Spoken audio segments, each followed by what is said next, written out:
hell are we doing? Why are we even having this debate? Hell, this is a given. It's a known fact. This is not even a debate. A more accurate description would be a media-created debate. Because normal people, we don't even have to think about it. This is the exact same thing that we were talking about this morning, except on a far less serious scale. Wording matters. The words that you use to describe something, it matters. For years now, the media thinks they have been doing the WNBA a favor with the way they cover pretend basketball. The media thinks that lying to people is the best way to generate mainstream interest to the premier dump in America. These elite athletes are amazing! This is the best comedy in America! The WNBA is the only place to find elite rim protection provided by the rim. Almost dunks, airballed layups, nothing but net free throws that barely hit the bottom of the net. What other league features beards and bras? You can't find this sedating action in the NBA. The WNBA is the best. Woohoo! Yes, yes, yes!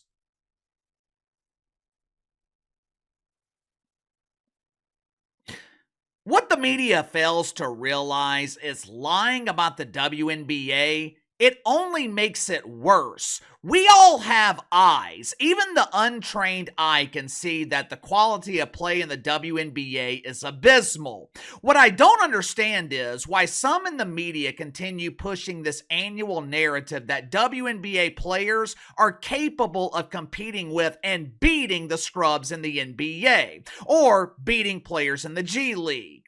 A year or two ago, after the WNBA presented their annual turd known as the WNBA Finals, where two dumps compete in a painfully boring series of pretend basketball to see who will earn the rights to the golden toilet and the bathrooms with running water during the offseason. At the conclusion of their annual turd, Klay Travis, he issued a challenge to the dump divers in the WNBA. The challenge was very simple, and to his credit, Klay Travis issued the challenge in a language that minimum wage earners were sure to understand, because he issued the challenge with a financial incentive. He included $1 million in his challenge, which is $1 million more than most WNBA players will earn throughout their entire career. Klay Travis, he was going to select a championship boys team in high school basketball. If I remember correctly, I believe the team that he was going to select was from the state of Florida. Hell, it doesn't really matter. Klay Travis could have selected the JV team from American Samoa, and they would dominate the so-called stars in the WNBA. But anyway, Klay Travis, he would select his high school boys team, and they would challenge the best players in the WNBA. He even gave the dump divers the opportunity to pick their own team. Now keep in mind, this was before real basketball players like Caitlin Clark were in the league. The WNBA, they select their all-star team filled with players that no one's ever heard of. And if they beat the team selected by Klay Travis, he agreed to give WNBA players $1 million. Sounds like a great deal, right? I mean, WNBA players are constantly calling themselves professional basketball players. There's absolutely no way a team of pretend professionals could lose a game to a group of high school boys, right? There was just one problem, one tiny problem. This game was never played because WNBA players, they refused to accept the challenge. Not only did they refuse to accept the challenge, they refused to even acknowledge it. WNBA players avoided Klay Travis like he had a severe case of common sense and normalcy, which is why I was incredibly confused over the holidays when I once again saw this doofus debate in the media as to whether the best players in the WNBA could beat the worst players in the NBA. Make sure to like and subscribe. You can follow me on Twitter at KC_BTL84. So go ahead and get to the sponsor for today's video, my friends at Sugar Mountain Trading. Are you struggling with back problems? Do you deal with minor aches and pains throughout your day and you don't want to go to the doctor because all the doctor's going to do is find something else wrong with you, or even worse, prescribe addictive medication that you don't want to take.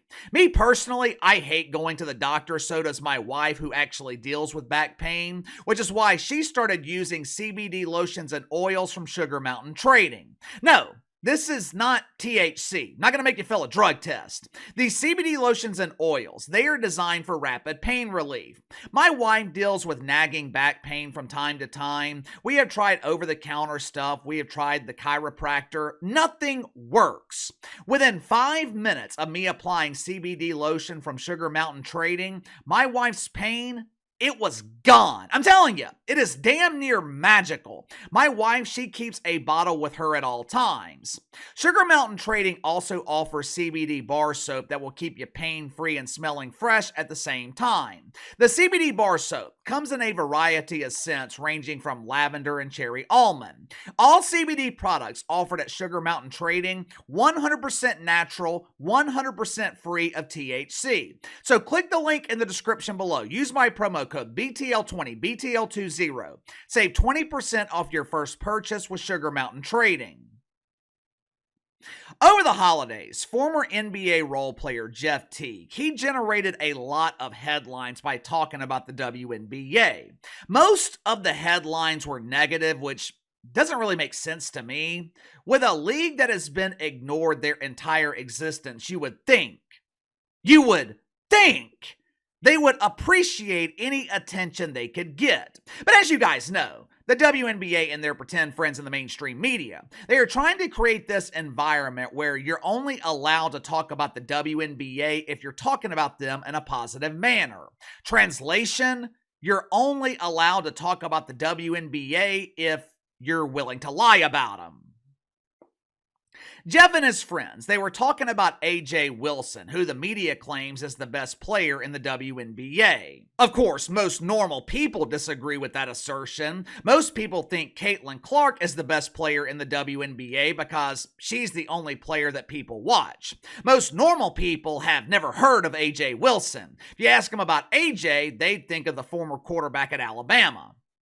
But while talking about A'ja Wilson, Jeff Teague and friends, they started explaining why AJ, as the best player in the WNBA, would not stand a chance against the worst scrubs in the NBA.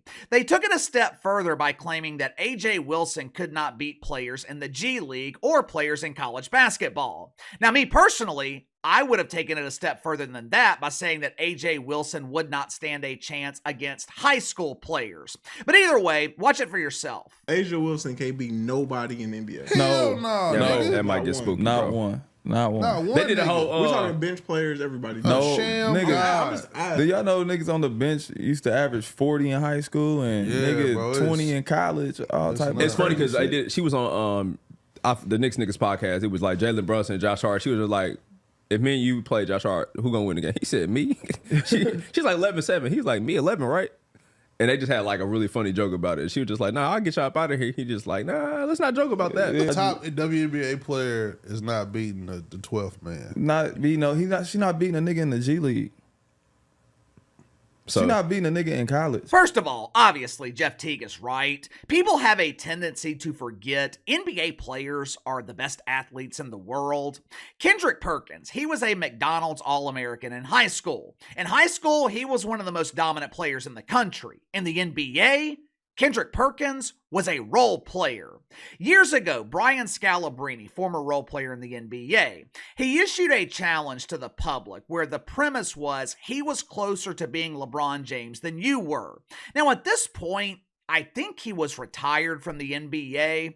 Dude was in his mid to late 30s when he issued the challenge, and Brian Scalabrine, he was waxing high school and college players in their supposed prime. So don't give me this shit that WNBA players can compete against college players, much less real basketball players.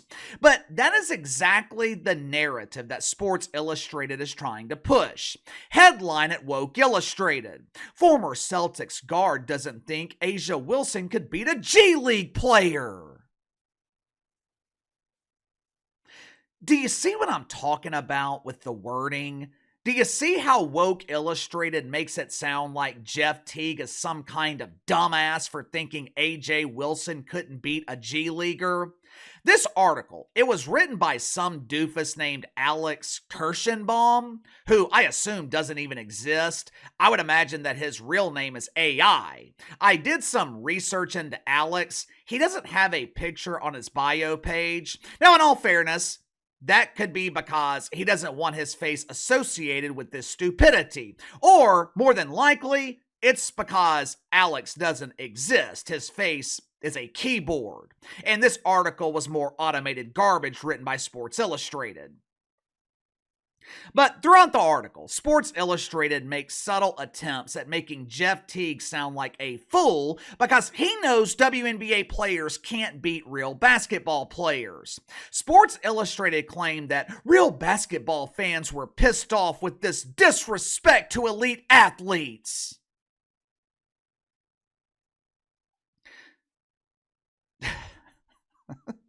They provided examples from members of the Boodle Brigade along with members of Club Wanker Spanker on Twitter who tried to explain how WNBA players could dominate Bronny James.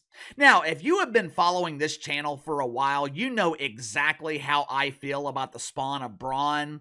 I think Bronny James is a great kid. You can tell he was well raised. Bronny James is very polite, very respectful. There's not a doubt in my mind that Bronny James is a hard worker. I have no doubt that he has committed and dedicated his life to fulfilling his dream of becoming an NBA player.